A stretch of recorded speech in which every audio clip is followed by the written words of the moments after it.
Shalom jemaat Tuhan, saya selalu berdoa kita semua dalam keadaan yang baik. So, saya percaya Allah yang baik selalu menyediakan yang terbaik bagi setiap kita. Bapak Ibu Saudara sekalian, izinkan saya men-sharingkan sedikit dari kebenaran firman Tuhan pada hari ini. Keluaran pasal yang ke-30 ayat 18 dikatakan, haruslah engkau membuat bejana dan juga alasnya dari tembaga untuk pembasuhan, dan kau tempatkan itu antara kemah pertemuan dan mesbah, dan kau taruhlah air ke dalamnya. Bapak Ibu Saudara sekalian, Musa di dalam perjalanan membawa orang Israel keluar dari tanah Mesir, maka di tengah-tengah padang gurun Tuhan meminta Musa untuk membangun atau membuat kemah suci. Di dalam kemah suci ada 3 bagian penting. Yang pertama adalah pelataran, lalu kemudian ada kemah pertemuan di mana di dalamnya disekat ada bagian ruang kudus dan juga ruang maha kudus. Dan Bapak Ibu Saudara sekalian, di dalam bagian ini ada satu bagian penting di dalam peralatan-peralatan kemah suci itu, di mana Musa diminta untuk membuat bejana pembasuhan. Bejana pembasuhan ini ditaruh di tengah-tengah antara mesbah yang ada di pelataran dan juga antara kemah pertemuan. Ayat yang ke-20 saya bacakan.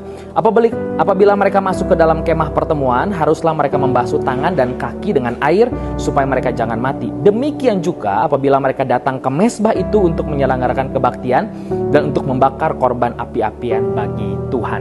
Jadi Harun dan anak-anaknya sebagai imam, mau mereka masuk ke dalam kemah maupun ketika mereka keluar ke pelataran untuk mengadakan ibadah dan membakar korban, mereka harus membasuh diri mereka dengan bejana pembasuhan. Bejana pembasuhan berbicara tentang kekudusan, bagaimana menjaga kekudusan.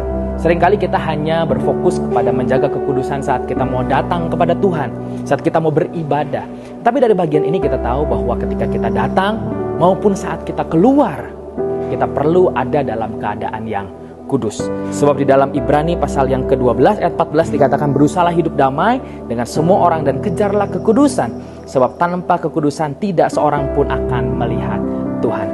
Saat kita menjaga hidup kita kudus, baik waktu kita masuk di dalam peribadatan maupun saat kita keluar, saat kita ditugaskan oleh Tuhan di tengah-tengah tempat dimanapun Tuhan menempatkan kita, saat kita menjaga hidup kita kudus, maka kita dapat melihat bagaimana Tuhan bekerja di dalam kehidupan setiap kita.